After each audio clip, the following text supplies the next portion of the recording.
Hello students.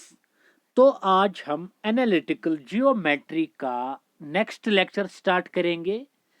लेकिन lecture start करने से पहले मैं एक बात आपको बता दूं कि जो क्वेश्चंस मैंने होमवर्क के लिए रखे थे आपके लिए, उन क्वेश्चंस में से कुछ क्वेश्चंस आप लोगों को नहीं आए।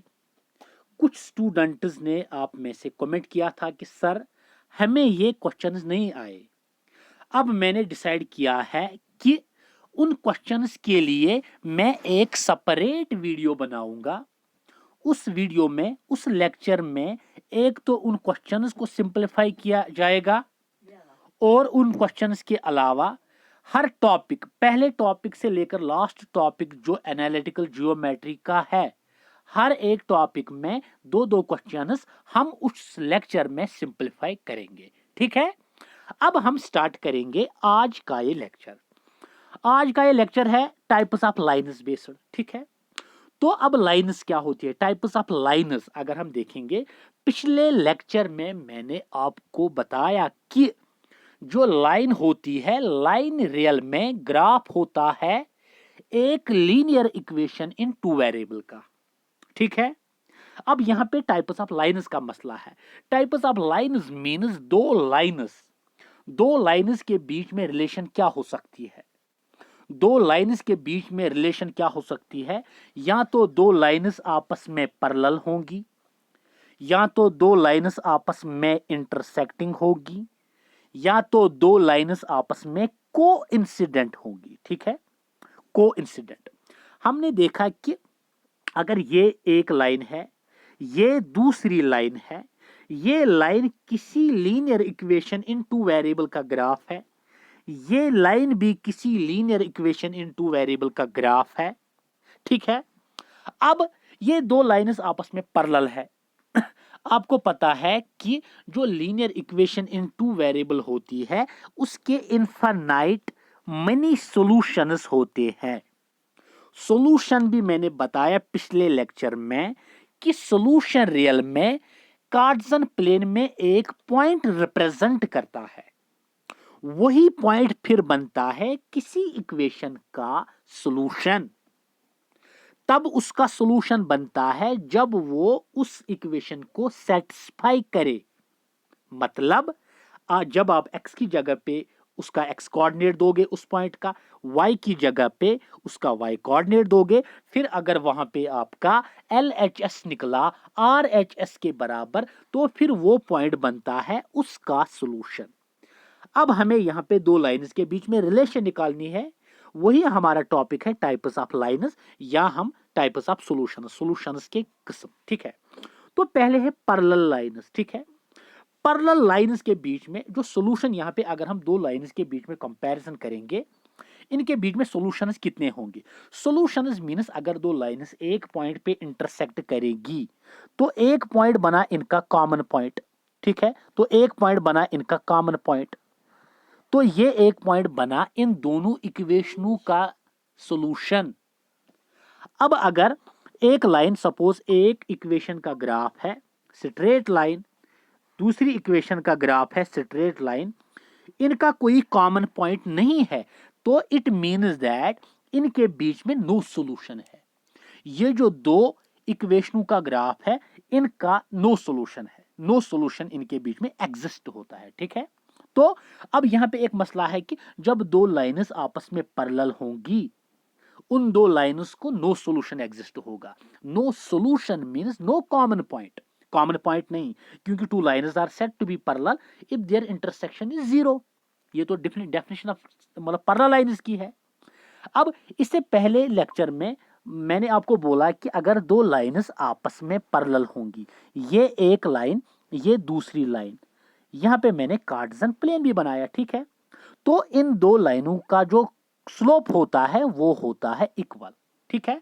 ये मैंने पिछले लेक्चर में बोला। अब अगर इस लाइन का स्लोप है m1, इसका स्लोप है m2, तो m1 is equal to m2। ठीक है। तो m1 निकलेगा m2 के बराबर। अब इन पैरेलल लाइंस की जनरल इक्वेशन तो यहां पे है a1x plus b1y plus c1 is equal to 0, a2x plus b2y plus c2 is equal to 0। अब m1 की जगह पे m1 स्लोप, स्लोप में मैंने आपको बोला कि स्लोप हम कैसे निकाल सकते हैं एक linear equation in two variable की जनरल फॉर्म में। अगर हमारे पास एक इक्वेशन है a1x plus b1y plus c1 equals to 0, दूसरी है a2x plus b2y plus c2 equals to 0, ये हमारे पास दूसरी इक्वेशन है। ठीक है, तो इसका स्लोप m1 मैंने रखा, इसका स्लोप मैंने m2 रखा। ठीक है, अब स्लोप किसके बराबर, मैंने बोला था स्लोप किसके बराबर होता है, स्लोप होता है किसी इक्वेशन का, मतलब मैंने वहां पे बताया था स्लोप होता है minus times a divided by b के बराबर। Minus times a means coefficient of x divided by b means coefficient of y। अब अगर हम इस इक्वेशन में देखेंगे, इसमें coefficient of minus time minus तो आएगा फार्मूला का, minus times coefficient of a तो आपका a1 है, वो आएगा a1 divided by coefficient of y, वो आएगा b1, तो minus a1 by b1 is equal to इस इक्वेशन का slope minus times coefficient of x minus times coefficient of x तो a2 है divided by coefficient of y, वो तो b2 है, माइनस और माइनस कैंसिल होगा तो a1 by b1 is equal to a2 by b2। ठीक है, तो जब आपकी अगर आपके पास दो इक्वेशंस होंगी, फिर वहां पे आपको वहां पे ऐसी कंडीशन मतलब अराइज होगी कि a1 divided by b1 is equal to a2 divided by b2। ये a1 जो होता है, a1 पहली इक्वेशन जो है उसके x का कोएफिशिएंट होता है, b1 पहली इक्वेशन के y का कोएफिशिएंट, c1 पहली इक्वेशन का कांस्टेंट, a2 दूसरी इक्वेशन में x का कोएफिशिएंट, b2 दूसरी इक्वेशन में y का कोएफिशिएंट, c2 दूसरी इक्वेशन में कांस्टेंट। अब यहां पे अगर पहली equation a1 by a2 is equal to a1 by b1 is equal to a2 by b2, तो अगर ऐसी कोई कंडीशन अराइज होगी, फिर वहां पे नो सॉल्यूशन एग्जिस्ट होता है, मतलब दो लाइन्स आपस में पैरेलल होंगी। ठीक है, तो a1 by a2 is equal to b1 by b2 but not equal to c1 by c2। उस केस में क्या कौन सा सॉल्यूशन एग्जिस्ट होता है, नो सॉल्यूशन एग्जिस्ट, मतलब नो कॉमन पॉइंट, दो लाइन्स के बीच में कोई कॉमन पॉइंट नहीं होगा। ठीक है, तो ये पैरेलल लाइन्स के लिए। अब हम इससे रिलेटेड एक क्वेश्चन करेंगे। ठीक है, देखो क्वेश्चन क्या है, if 3x plus 2y is equal to 10 and kx plus 4y is equal to 20 are two parallel lines। अगर ये दो लाइन्स, मतलब आपको पता है कि ये लीनियर इक्वेशन टू वेरिएबल है, ये भी linear equation in two variable है, इस लीनियर इक्वेशन का ग्राफ तो स्ट्रेट लाइन होगा, इसका भी ग्राफ होगा स्ट्रेट लाइन, तो दोनों पैरेलल आपस में। अब आपको क्या बताना है, आपको k का वैल्यू निकालना है। इसकी इक्वेशन क्या है, 3x plus 2y is equal to 10, इसकी इक्वेशन क्या है, kx plus 4y is equal to 20। अब हमें k का वैल्यू निकालना है। हमें पता है कि अगर दो लाइन्स आपस में पैरेलल होंगी तो a1 by a2 is equal to b1 by b2 के बराबर होता है। तो a1 होता है पहली इक्वेशन में x का कोएफिशिएंट, वो तो 3 है, a2 मीन्स दूसरी इक्वेशन में x का कोएफिशिएंट, वो तो k है, is equal to b1 means पहली इक्वेशन में y का कोएफिशिएंट, वो तो 2 है, b2 मीन्स दूसरी इक्वेशन में y का कोएफिशिएंट, वो तो आपका 4 है, तो 3 बाई के इज इक्वल टू 2 बाई 4। अब अगर हम यहाँ पे क्रॉस मल्टीप्लीकेशन करेंगे, 4 3 जार हो गया 12, तो के आपका निकलेगा 4 3 जार 12, 12 divided by 2, 12 by 2 is equal to 6, तो के आपका 6 निकला। तो ये क्वेश्चन था इसके रिलेटेड, पैरेलल लाइन्स से रिलेटेड। ठीक है, अब हम जाएंगे दूसरी types of lines, that is coincident lines. तो दो लाइन्स तब आपस में कोइंसिडेंट होगी, two lines are said to be coincident जब, कोइंसिडेंट मीन्स अगर एक लाइन मैंने यहां पे बनाई, इसका नाम मैंने रखा एक्स वाई, दूसरी लाइन इसी पे है लेकिन इससे छोटी, सपोज उसका नाम मैंने रखा ए बी, लेकिन ए बी जिन पॉइंट्स की बनी हुई है वो सारे पॉइंट्स आते हैं एक्स वाई लाइन में भी, मीन्स ए बी जिन इनफाइनाइट पॉइंट्स की बनी हुई है वो सारे पॉइंट्स एक्स वाई पे भी लाई करते हैं। तो इट मीन्स दैट इन दो लाइन्स के बीच में कितने कॉमन पॉइंट्स है, infinite. Common point means solution, कितने common point, infinite. Infinite common points means इनके बीच में इनफाइनाइट सॉल्यूशंस है। तो दो इक्वेशंस, हम किस केस में कहेंगे कि दो इक्वेशंस के पास इनफाइनाइट सॉल्यूशंस होते हैं, जब जब a1/a2 is equal to b1/b2 is equal to c1/c2। जब ऐसी कोई कंडीशन अराइज होगी ना, a1/a2 is equal to b1/b2 is equal to c1/c2, तब हम ये कह सकते हैं कि दो इक्वेशंस के बीच में इनफाइनाइट सॉल्यूशंस एग्जिस्ट होते हैं, infinite points, common points exist होते हैं। ठीक है, तो a1 मींस पहली इक्वेशन का x का कोएफिशिएंट, a2 दूसरी इक्वेशन में x का कोएफिशिएंट, b1 पहली इक्वेशन में y का कोएफिशिएंट, b2 दूसरी इक्वेशन में y का कोएफिशिएंट, c1 कांस्टेंट पहली इक्वेशन का, c2 कांस्टेंट दूसरी इक्वेशन का। ठीक है, तो अब इसके रिलेटेड हम एक क्वेश्चन करेंगे। If equations of two lines are, अब अगर दो लाइन्स की इक्वेशंस है 2x minus 4y is equal to 9 and 4x minus ky is equal to 18 have infinite solutions, इनके बीच में इनफाइनाइट सॉल्यूशंस एग्जिस्ट होते हैं, हमें k का वैल्यू निकालना है। हमें पता है for infinite solutions a1/a2 is equal to b1/b2 is equal to c1/c2। अब ये तीनों आपस में बराबर है, हम एक काम करेंगे जिसमें k आता है। सपोज a1/a2 आपका 2/4 है, a1 मींस x का कोएफिशिएंट पहली इक्वेशन में, a2 मींस दूसरी इक्वेशन में x का कोएफिशिएंट, वो तो 2/4 निकलेगा, b1 मींस पहली इक्वेशन में y का कोएफिशिएंट वो तो -4 है, b2 मींस दूसरी इक्वेशन में y का कोएफिशिएंट वो तो k है। हम क्यों c1/c2 लेंगे जब हमारे पास ये दो आपस में बराबर है, हम यहां से ही k वैल्यू निकालेंगे, क्योंकि k तो मतलब b1/b2 में ही आया, b2 तो k निकला। अब इनके बीच में हम इक्वेट करेंगे, हमें k का वैल्यू निकलेगा। ये माइनस और माइनस कैंसिल होगा, 2 1 ज़र आएगा, यहाँ 2 2 ज़र 4, तो यहाँ पे जब हम क्रॉस मल्टीप्लिकेशन करेंगे ये निकलेगा यहाँ पे माइनस के 1 ज़र माइनस के, माइनस के 1 ज़र माइनस के, 2 1 ज़र 2 ज़र 4, 2 4 ज़र 8, तो 2 के निकलेगा हमारा 16 के बराबर, 4 4 ज़र 16, तो 2 1 ज़र 2 8 ज़र 16, तो k हमारा निकला 8। ठीक है, तो ये क्वेश्चन था इसके रिलेटेड। जब हमारे पास कोइंसिडेंट लाइंस होगी उनके बीच में इनफाइनाइट सॉल्यूशंस एग्जिस्ट होंगे, जब इनफाइनाइट सॉल्यूशंस एग्जिस्ट होंगे तो ऐसी कंडीशन अराइज होंगी। ठीक है, तो अब हम जाएंगे तीसरे टाइप की तरफ, that is intersecting lines. Intersecting lines means हो गई कि मतलब आपको पता है कि दो लाइंस के बीच में, दो लाइंस मतलब एक ही पॉइंट पे इंटरसेक्ट करती है। ठीक है, तो अगर हम यहाँ पे एक लाइन लेंगे, ये हो गई एक लाइन, ये हो गई दूसरी लाइन, इनके बीच में ये जो कॉमन पॉइंट है ना, कॉमन पॉइंट, ये इनका यूनिक, इसको कहते हैं यूनिक सॉल्यूशन, मतलब एक सॉल्यूशन।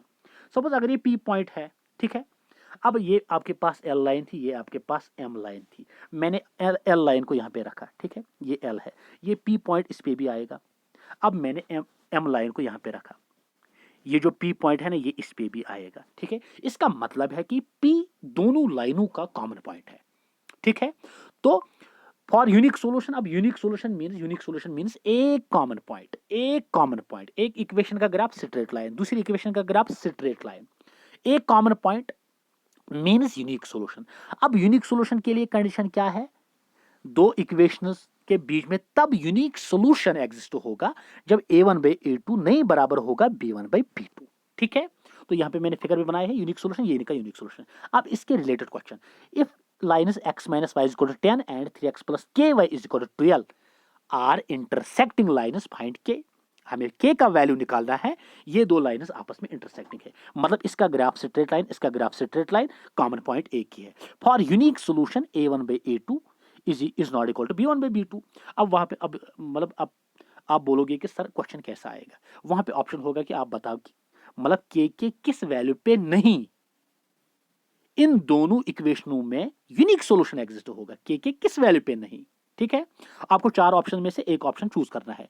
तो यहाँ पे a1/a2 is not equal to b1/b2। a1 means पहली इक्वेशन में x का कोएफिशिएंट वो तो 1 है, a2 मींस दूसरी इक्वेशन में x का कोएफिशिएंट वो तो 3 है, is not equal to b1 means पहली इक्वेशन में y का कोएफिशिएंट वो तो -1 है, b2 मींस दूसरी इक्वेशन में y का कोएफिशिएंट वो तो k है, k 1 ज़र k, 3 इंटू -1 हो गया -3, तो k का वैल्यू हमारा निकला k is not equal to -3। तो -3 जो आपका ऑप्शन होगा वो आपको चूज करना है। ठीक है, तो ये थी तीन टाइप्स ऑफ लाइंस। अब इसके अलावा और दो टाइप्स है लाइंस के, वो क्या है, एक तो है परपेंडिकुलर लाइंस, दूसरा है कनकरेंट लाइंस। ठीक है, तो दो लाइंस किस मतलब हम किस केस में ये कह सकते हैं कि टू लाइन्स आर परपेंडिकुलर। मैंने पिछले लेक्चर में भी बोला आपको कि if two lines are perpendicular to each other then the product of their slopes is equal to -1। अब अगर दो लाइन्स है, ये एक लाइन है, ये दूसरी लाइन है, ये आपस में परपेंडिकुलर है, तो इस लाइन का स्लोप मैंने m1 रखा, इसका मैंने m2 रखा, तो m1 into m2 is equal to -1। लेकिन हम यहाँ पे बात कर रहे हैं जनरल फॉर्म की, means a1x plus B1y plus C1 is equal to 0।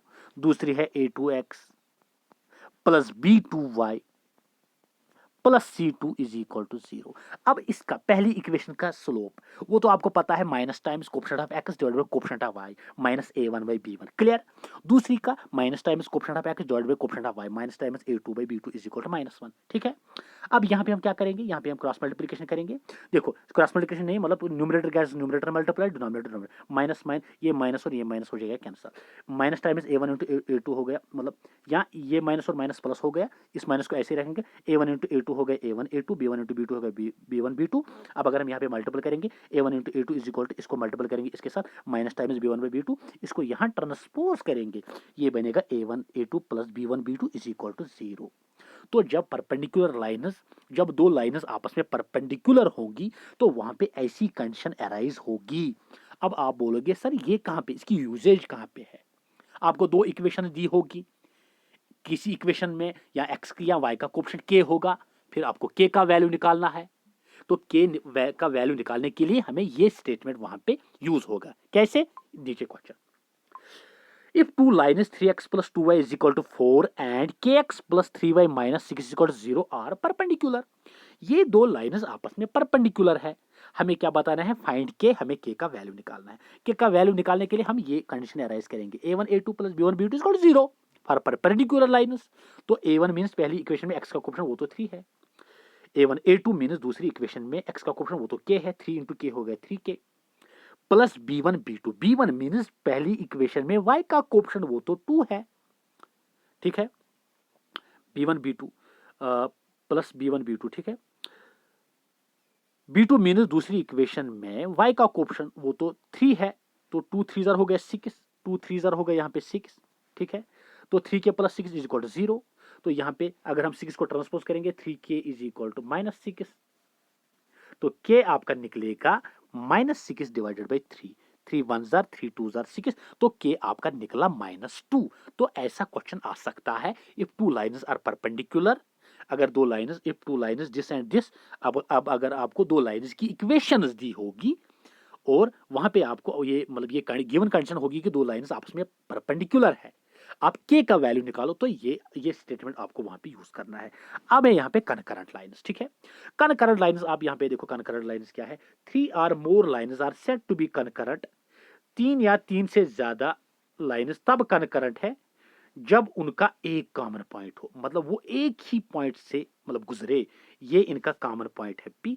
तो ये सब, ये जो मतलब 4 लाइन्स है, ये फिर चारों लाइन्स आपस में क्या है, कनकरेंट लाइन्स, ठीक है। तो 3 और more lines are concurrent if there is a point. 3 या 3 से ज्यादा लाइन्स तब कनकरेंट है जब एक पॉइंट अगर प्लेन में हो, तो सारी लाइन्स अगर उस पॉइंट P से गुजरे तो वो फिर पॉइंट P उन लाइन्स का कॉमन पॉइंट बनता है। तो वो लाइन्स फिर आपस में क्या है, कनकरेंट लाइन्स, ठीक है। कनकरेंट लाइन्स मींस वो पॉइंट P है ना, P यहाँ पे मैंने फिगर बनाई, ये जो पॉइंट है ना पॉइंट P, ये L का भी सोल्यूशन है, ये M का भी सोल्यूशन है, ये N का भी सोल्यूशन है। मतलब अगर L इक्वेशन, मतलब L लाइन के लिए आपको इक्वेशन दी होगी, suppose x plus y is equal to 2। अब L इक्वेशन के लिए आपको मतलब इसके कोऑर्डिनेट्स आपको निकले, सपोज 2 1 का 1 कामा 1, तो आपने x की जगह पे 1 दिया, y की जगह पे 1 दिया, वो निकला आपका 2 इज इक्वल टू 2। मींस ये हर एक लाइन की इक्वेशन, L लाइन की इक्वेशन, M लाइन की इक्वेशन, N लाइन की इक्वेशन को सेटिस्फाई करेगा। मतलब x की जगह पे आप x कोऑर्डिनेट दोगे, y की जगह पे y कोऑर्डिनेट दोगे, तो ये उसको सेटिस्फाई करेगा, मतलब LHS आपका RHS के बराबर निकलेगा, ठीक है।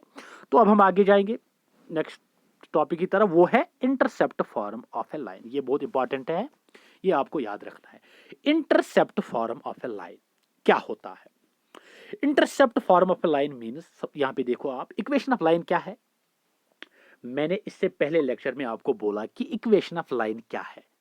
इक्वेशन ऑफ लाइन है y minus y1 is equal to m into x minus x1। ये मेरे इससे पहले लेक्चर में आपको बोला कि अगर दो पॉइंट्स आपके पास है, ये दो पॉइंट्स है ए और बी, और सी भी पॉइंट बीच में पॉइंट है। अब अगर ए बी लाइन जो है, ए बी लाइन का हम स्लोप निकालेंगे, वो आपका tan थीटा है। अब अगर हम AC लाइन का भी स्लोप निकालेंगे वो भी आपका tan थीटा होता है। फिर जब ने AB लाइन का स्लोप निकाला था वो हमारा निकला था y2 minus y1 divide by x2 minus x1, और AC का जब हमने निकाला था वो निकला था y minus y1 divide by x minus x1। जब हमने फिर सिंपलीफिकेशन की थी वो सिंपलीफिकेशन फिर निकली थी इसके बराबर। फिर ये हमारी बन गई रिक्वायर्ड इक्वेशन किसकी? अब मतलब अगर हमारे पास दो पॉइंट्स गिवन होंगे, उन दोनों पॉइंट्स के हमारे पास कोऑर्डिनेट्स होंगे, तो हम उस पॉइंट्स के थ्रू जो लाइन पास होगी उसकी हम इक्वेशन निकाल सकते हैं इसके थ्रू, ठीक है। तो y minus y one is equal to y2 minus y one divide by x2 minus x1 into x minus x1, ठीक है। अब अगर हम इसमें मैंने यहाँ पे मतलब एक फिगर बनाई है क्योंकि हमें पढ़ना है intercept form of a line. यहाँ पे मैंने कार्टेशियन प्लेन बनाई, ये x एक्सिस है, ये y एक्सिस है। यहाँ पे मैंने एक लाइन डाली, इसका नाम है L। तो L लाइन ने x एक्सिस को A पॉइंट पे इंटरसेक्ट किया और इसको B पॉइंट पे इंटरसेक्ट किया। तो अब अगर इस A पॉइंट को मैं कंसिडर करूंगा, आपको ये मतलब O से A तक मैंने A रखा, O से B तक मैंने B रखा। आपको पता है कि अगर कोई पॉइंट x एक्सिस पे लाई करेगा उसका y कोऑर्डिनेट 0 होता है। अगर यहां से यहां तक a है तो इसके कोऑर्डिनेट्स बन गए, x कोऑर्डिनेट बन गया a, y कोऑर्डिनेट बन गया 0, क्योंकि वर्टिकल डिस्टेंस कुछ भी नहीं है। तो ऐसे ही अगर b पॉइंट को लेंगे, b पॉइंट आपका y एक्सिस पे लाई करता है, तो इसका x कोऑर्डिनेट तो 0 बनेगा क्योंकि इसकी हॉरिजॉन्टल डिस्टेंस कुछ भी नहीं है। तो y कोऑर्डिनेट आपका b बनेगा, तो इसके कोऑर्डिनेट्स बन गए आपको 0, b, क्योंकि ये यहाँ पे ये डिस्टेंस जो थी ये था b, ठीक है। तो अब यहाँ पे मसला क्या है, अब हमें रिलेशन निकालनी है, इसमें से क्या निकलेगा, इंटरसेप्ट फॉर्म ऑफ लाइन जो है वो हम इसमें से निकालेंगे, वो क्या निकलेगी। तो y माइनस वाई वन, अब हम क्या करेंगे, मतलब ये हमारा a और b पॉइंट, तो ये है x1 y1, ये है x2 y2, ठीक है। a के x1 क्या है a, x2 क्या है x1 है a, y1 क्या है 0, x2 है 0, y2 क्या है आपका b। अब हम इसमें डालेंगे, हम देखेंगे ये क्या निकलेगा। तो यहाँ पे y माइनस वाई वन क्या है हमारा 0, y minus 0 is equal to y2 minus y one, y2 क्या है हमारा, y2 हमारा है b माइनस y1 हमारा है 0, b minus 0 divide x2 minus x1, x2 हमारा क्या है, x2 हमारा है 0 माइनस x1 वो हमारा a into x minus x1 हमारा a है, ठीक है। तो y माइनस 0 हो गया y is equal to b minus 0 हो गया b, 0 माइनस a हो गया minus a is equal to x minus a। तो y is equal to b by minus a, वो हो गया माइनस बी बाई ए, क्योंकि माइनस डिनोमिनेटर में नहीं रहता है, वो नोमिनेटर में चढ़ता है, क्योंकि माइनस से हम मल्टीपल करते हैं, माइनस से हम डिवाइड भी करते हैं। मीन्स b बाई माइनस ए अगर हम ऐसे रखेंगे, इसको -1 से यहाँ पे मल्टीपल करेंगे, इसको -1 से डिवाइड करेंगे, प्लस और माइनस हो गया minus b, minus minus plus a, तो ऐसे बनता है फिर माइनस बी बाई ए, ठीक है। तो minus b by a into x minus a, फिर यहाँ पे मैंने क्या किया, मैंने मल्टीप्लाई किया इस बी बाई ए को एक्स के साथ, तो y is equal to minus b into x हो गया minus b x by a, minus minus हो गया यहाँ पे plus, minus minus plus b by a into a हो गया ए बी बाई ए, ठीक है।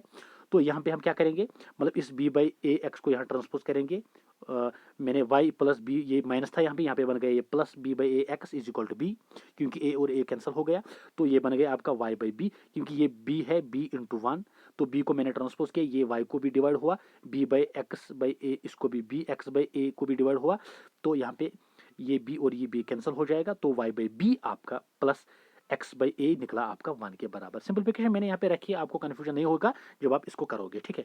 तो y by b plus x by a is equal to 1, या commutative law x by a plus y by b is equal to 1, यही आपकी है intercept form of a line. अब मसला है कि इससे ये जो हमारा निकला x by a plus y by b is equal to 1, ये जो हमारा ए है ना, ये ए और ये बी, आपको पता है ये ए क्या है ए, और ये बी क्या है, मैंने पिछले लेक्चर में आपको बोला था, ये बी होता है length of intercept, length of intercept on y axis, और ये ए क्या है a, length of intercept on x axis. तो ए क्या है, ए आपका है length of intercept on x axis, b आपका है length of intercept on y axis. Clear. अब यहाँ पे अगर ये ए है ये और बी है, ये बहुत ज्यादा इंपॉर्टेंट है, याद रखना, इससे रिलेटेड बहुत ज्यादा क्वेश्चंस आते हैं। तो ये आपका ए है, means length of intercept on x axis, इस पॉइंट से ओरिजिन तक length of intercept on x axis, इस पॉइंट से यहां तक ओरिजिन तक length of intercept on y axis. अब अगर हम यहाँ पे देखेंगे, ये जो है ना, ये ए ओ बी, ये आपका राइट एंगल ट्रायंगल बन गया। आपको पता है कि अगर आपके पास कोई राइट एंगल ट्रायंगल होगा, उस राइट एंगल ट्रायंगल में जो एरिया होता है वो एरिया किसके बराबर होता है, 1/2 ऑफ बेस इंटू आल्टीट्यूड। ये तो 90 डिग्री है, ये बन गई हाइट, तो ये बन गई बेस, तो इसका एरिया क्या होगा, 1/2 of O A into A B, O B sorry, 1/2 of base into altitude. तो ऐसे ही अगर हम इस ट्रायंगल का एरिया निकालेंगे तो इस triangle area of triangle o a b का वो तो है 1/2 of base minus o a, altitude minus o b, 1/2 of O a क्या है ए और आल्टीट्यूड क्या है o b minus b, 1/2 of a b आपका एरिया होता है किसका, उस ट्रायंगल का। ठीक है, तो ए फिर से length of intercept on x axis, b length of intercept on y axis, जो सी होता था उस इक्वेशन में। ठीक है, अब यहाँ पे देखो इसके रिलेटेड क्वेश्चन। अब इसके अलावा मतलब ये ए बी जो है, ए बी हाइपोटेनस भी निकालना है। अगर ये आपका राइट एंगल ट्रायंगल है, ये आपका ए है, ये आपका बी है, ये आपका 90 डिग्री एंगल है, पाइथागोरस थ्योरम ये क्या निकलेगा, हाइपोटेनस, हाइपोटेनस निकलेगा, हाइपोटेनस निकलेगा आपका ये स्क्वायर प्लस ए स्क्वायर प्लस बी स्क्वायर, क्योंकि एज पर मतलब पाइथागोरस थ्योरम अगर ये ए है, ये बी है, ये ओ है, ए बी स्क्वायर निकलेगा O B square plus O A square, तो ए बी निकलेगा ये तो A square plus B square is equal to A B square, A B निकलेगा under root of A square plus B square, तो ये निकला हमारा क्या। अब मसला है कि ये ए बी क्या है, ए बी आपका है length of intercept between both axis, length of intercept, ये है length of intercept between both axis, इस एक्सिस और वाई एक्सिस के बीच में length of intercept, length of intercept on both axis. Clear, चलो अब हम कुछ क्वेश्चंस करेंगे जो हमने इस लेक्चर में पढ़ा, उसके रिलेटेड कुछ क्वेश्चंस हम सिंपलीफाई करेंगे। तो पहला क्वेश्चन है, find the equation of a line having slope -5 and 2 unit intercept on y axis. तो ये जो 2 इंटरसेप्ट है ना, यही आपका सी होता है। स्लोप आपका क्या है, -5। तो अगर हम जनरल फॉर्म की तरफ जाएंगे, जो स्लोप फॉर्म है y is equal to m x plus c, तो m तो आपका गिवन है -5, c तो आपका है 2 यूनिट, इसमें डालेंगे y is equal to m x plus c, हमें निकलेगी इक्वेशन। तो y is equal to m x plus c slope form, तो m -5 c 2 है, तो y is equal to m x, m तो -5 है, c आपका 2 है, तो वो बनेगा y is equal to -5x plus 2, तो ये निकलेगा y is equal to -5x plus 2, तो -5x को यहाँ ट्रांसपोज करेंगे, ये निकलेगा 5x plus y minus 2 is equal to 0। This is the equation of line. ठीक है, जिसका स्लोप -5 है और 2 यूनिट है इंटरसेप्ट ऑन वाई एक्सिस, मतलब सी आपका है 2 यूनिट। ठीक है, अब और एक question, find the equation of a line making an angle 530 degree with 45 degree with positive x axis and passing through -2, 4। अब यहां पे हमें इक्वेशन बतानी है उस लाइन की जो एंगल बनाती है पॉजिटिव एक्स एक्सिस के साथ 45 degree angle and passes through -2 और 4 के बीच में। मतलब अगर ये कोई, मगर ऐसी कोई लाइन अगर हमारे पास है, ये लाइन ये पॉजिटिव एक्स एक्सिस के साथ 45 डिग्री एंगल बनाती है। ठीक है, एक तो 45 डिग्री एंगल बनाती है, तो अगर ये 45 डिग्री एंगल है तो हमारा स्लोप क्या निकलेगा, tan 45 मतलब 1, tan 45 इक्वल्स टू 1, और पास होती है 2 पॉइंट से -2 और 4 से, -2 और 4 से। हमें क्या निकालना है, इक्वेशन ऑफ लाइन। अब हम यहाँ पे जाएंगे, तो स्लोप क्या है m, tan 45 equal to 1, slope form क्या है y equal to m x plus c, तो y तो ऐसे ही रहेगा, y is equal to m, m हमारा 1 है, 1 इंटू एक्स हो गया x प्लस सी। ठीक है, तो अगर हम इसको यहाँ ट्रांसपोज करेंगे वो निकलेगा x, ये y बनेगा माइनस, यहाँ पे x minus y plus c is equal to 0, बन गई इक्वेशन। लेकिन अभी c नहीं है, c भी जब इसमें हम पुट करेंगे तो फिर वो बनेगी, वही बनेगी फिर इक्वेशन ऑफ लाइन। अब c कहाँ से निकलेगा, c इसमें डालेंगे x का वैल्यू और y का वैल्यू, हमें c निकलेगा। तो x तो आपका -2 है, प्लस y तो आपका 4 है, प्लस आपका c इज इक्वल टू 0। तो 4 और 2, 4 को 2 काटेंगे वो निकलेगा +2 is equal to c, +2 sorry 2 plus c is equal to 0। तो सी आपका निकलेगा -2, सी आपका क्या निकला, सी हमारा निकला -2। सी क्या निकला, तो सी हमारा निकला, सी तो सी नहीं, सी यहाँ पे थोड़ा कंफ्यूजन होगा, x minus y plus c is equal to 0। तो y तो हमारा 4 है, y तो 4 है, is equal 1 into -2 plus c, sorry ये -2 यहाँ पे ट्रांसपोज होगा, ये बनेगा +2। तो 4 जब -2 यहाँ पे ट्रांसपोज होगा, ये बनेगा +2 इज इक्वल टू सी। तो 4 + 2 हो गए 6 इज इक्वल टू सी। तो सी हमारा 6 निकला। अब इस सी को डालेंगे इसमें, हमें निकलेगी गिवन इक्वेशन। तो x तो ऐसे -5 प्लस सी की जगह पे 6, तो this is the equation of line, this is the equation of line. ठीक है, तो अब इसके और एक question, if 2x + 3y is equal to k, 3x plus 5y is equal to 6 and x minus y is equal to 1 are concurrent lines. ये तीनों lines आपस में कनकरेंट है। मैंने यहाँ पे इक्वेशन रखी है इन तीनों लाइन्स की। फाइंड हमें के निकालना है।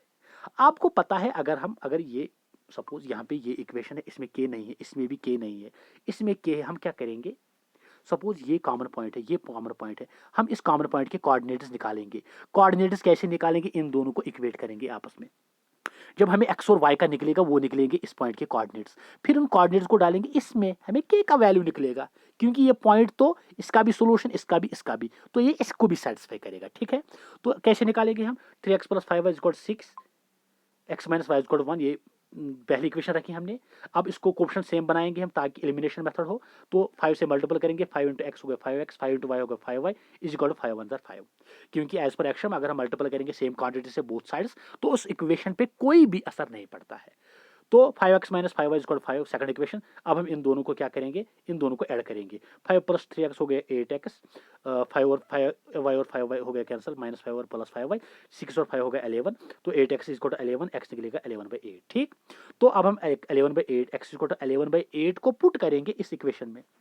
ठीक है, x minus 5 is equal to 1, तो x minus 5 is equal to 1, तो x की जगह पे 11/8 is minus 5 is equal to 1, तो y को ट्रांसपोज करेंगे, y निकलेगा 11/8 माइनस 1, तो 8 1 8, 11 minus 8/8 is equal to y is equal to 3/8, तो y हमारा निकला 3/8, तो x भी हमारा निकला 11/8, y निकला 3/8। अब इसको डालेंगे हम किसमें, 2x plus 3y is equal to k। मतलब आपको x की जगह पे डालना है 11/8, y की जगह पे डालना है 3/8, तो आपका निकलेगा k का वैल्यू। ये आपका होमवर्क। ठीक है, तो अब हम जाएंगे आगे और एक question. Find length of intercept between both axes by a line 5x plus 12y is equal to 60। अब हमें क्या करना है, फाइंड लेंथ ऑफ, हमें इंटरसेप्ट की लेंथ निकालनी है between both axis by a line. Line एक है, ये लाइन एल है, ये लाइन एल क्या करती है, ये लाइन एल जो है, ये लाइन एल एक्स एक्सिस को भी और वाई एक्सिस को भी काटती है। ठीक है, अब हमें क्या करना है, length of intercept between both axis by a line, ये लाइन जो है लाइन, हमें इसकी क्या बतानी है, लेंथ ऑफ इंटरसेप्ट। ठीक है, तो इस मतलब इसकी लेंथ हमें बनानी है, इसकी लेंथ मतलब बिटवीन बोथ एक्सिस है ना, बोथ एक्सिस। अगर हम जाएंगे यहाँ पे, अभी मैंने जो बोला था आपको वो रिलेशन कि बोथ एक्सिस जो है अंडर रूट ए स्क्वायर प्लस बी स्क्वायर क्या होता है, length of intercept between both axis, तो A square plus B square. तो ए और बी हमें कहाँ से निकलेगा, इस इक्वेशन से। ठीक है, तो यहाँ पे क्या है, ए कैसे निकलेगा हमें, यहाँ पे देखो आप, क्योंकि हमें पहले इसको x by a plus y by b में रिप्रेजेंट करना है। ए और बी बनता है, ए बनता है फिर intercept, length of intercept on x axis, b बनता है फिर length of intercept on y axis. मतलब हम पहले इस इक्वेशन को एक्सप्रेस करेंगे किसमें, इस फॉर्म में लाएंगे। तो इस फॉर्म में लाने के लिए हमें RHS 1 के बराबर आना चाहिए। तो 60 को हम डिवाइड करेंगे 5x को भी और 12y को भी, तो 5x/60 plus 12y/60 is equal to 1, तो 5 1 हो गया 5, 5 2 हो गया 60, 12 1 हो गया 12, 12 5 हो गया 60, तो ये निकलेगा x/12 plus y/5 is equal to 1। तो अब हमने इसको एक्सप्रेस किया इस फॉर्म में। तो अब इसमें जो 12 है ना, 12 आपका ए निकला और 5 आपका बी निकला। 12 means length of intercept on x axis, 5 means length of intercept on y axis. ठीक, तो यहाँ पे ये आपका 12 है, ये आपका 12, ये आपका 5 है। हमें क्या करना है, हमें बताना है length of intercept on both axis, ये बताना है हमें, ये निकालना है हमें। ठीक है, तो ये तो आपका राइट एंगल ट्रायंगल बन गया। अगर हम इस राइट एंगल ट्रायंगल को उठाएंगे यहाँ पे, इसमें यहाँ पे क्या होगा, इसमें हम इसमें पाइथागोरस थ्योरम यूज होगी। तो ये हाइपोटेनस है आपका, ये आपका हाइपोटेनस है, ये निकलेगा फिर किसके बराबर, 12 square under root of 12 square plus 5 square. तो length of intercept is equal to under root of A square plus B square. तो अंडर रूट ऑफ ए तो 12 के बराबर है, 12 स्क्वायर प्लस बी तो आपका 5 के बराबर है, तो 5 स्क्वायर, तो 12 स्क्वायर हो गया 144, 5 स्क्वायर हो गया 25, तो वो बनेगा 169। 169 तो आपको पता है कि ये एक परफेक्ट स्क्वायर नंबर है 13 का, तो 169 इज इक्वल टू 13 स्क्वायर, तो स्क्वायर रूट खत्म हो गया, तो ये आपका निकलेगा 13। तो और एक क्वेश्चन, अब है find the area of a triangle formed by 3 lines. अब आपको उस ट्रायंगल का एरिया बताना है जो 3 लाइन्स का बना हुआ है। क्योंकि एक ट्रायंगल क्या होता है, ट्रायंगल एक क्लोज्ड फिगर होती है जो बनी होती है 3 लाइन सेगमेंट्स की या 3 लाइन्स की। ठीक है, तो अब एक तो इक्वेशन ये है, दूसरी इक्वेशन कौन सी है, दूसरी एक्स एक्सिस और वाई एक्सिस है, ये भी लाइन है, ये भी लाइन है, इसका भी ग्राफ लाइन होता है। तो 3x + 4y = 12, तो ये हो गई एक्स एक्सिस, ये हो गई वाई एक्सिस। अब क्या निकालना है हमें, अब निकालना है हमें ये। अब आपको पता है कि इसमें हम क्या करेंगे, इसमें हम ए और बी निकालेंगे, ठीक है। ए हो गया फिर length of intercept on x axis, b हो गया आपका length of intercept on y axis. तो वो कैसे निकलेगा, हम 12 से डिवाइड करेंगे इसको बोथ साइड्स। तो 3x + 4y, तो 3x को 12 से डिवाइड करेंगे, प्लस 4y को भी 12 से डिवाइड करेंगे, और यहाँ पे आपका रहेगा 1, क्योंकि आरएच में हमें 1 रखना है। फिर 3 1 जार 3 4 जार 12, 4 1 जार 4 3 जार 12, तो ये क्या बनेगा फिर x/4 + y/3 = 1। क्लियर। तो x/4 + y/3 = 1, तो हमारा a निकला 4 और हमारा b निकला 3। तो 4 means length of intercept on x axis, 3 means length of intercept on y axis. तो 4 भी निकला, 3 भी निकला। अब हमें क्या करना है, हमें एरिया ऑफ ट्रायंगल निकालना है। We know that area of triangle किसके बराबर होता है, 1/2 ऑफ a इंटू बी, जो मैंने इससे पहले बोला, इससे पहले जो टॉपिक पढ़ा हमने, 1/2 ऑफ a इंटू बी या 1/2 ऑफ बेस इंटू आल्टीट्यूड। ये आपका राइट एंगल ट्रायंगल है। इसकी बेस तो बन गई 4, आल्टीट्यूड बन गया 3, तो 1/2 ऑफ बेस हो गया 1/2 ऑफ 4 इंटू आल्टीट्यूड 3, तो 1/2 of 4 into 3, 2 1 jar 2 2 jar 4, 2 3 jar हो गया 6, 6 स्क्वायर यूनिट्स आपका एरिया निकलेगा इस ट्रायंगल का। इस ट्रायंगल का एरिया निकला 6 स्क्वायर यूनिट्स। तो ये हो गए और एक क्वेश्चन सिंपलीफाई। अब मैंने आपके लिए कुछ क्वेश्चंस रखे हैं एज होमवर्क। ये क्वेश्चन जो है, ये क्वेश्चंस आपको करने हैं मतलब घर में। ये तकरीबन 8 क्वेश्चंस हैं, तो 8 क्वेश्चंस रहे ये पहला क्वेश्चन है, find the equation of a line having slope 4 and length of intercept this and this. इसके बाद दूसरा क्वेश्चन है 5 if 4x + 3y = k, 2x + 3y = 12 and x + 5y are concurrent lines, find k। ऐसे तीसरा question है, फिर चौथा question भी ऐसा ही है, और 5th 6th 7th और 8th ये सारे क्वेश्चन करोगे आप एक एक करके।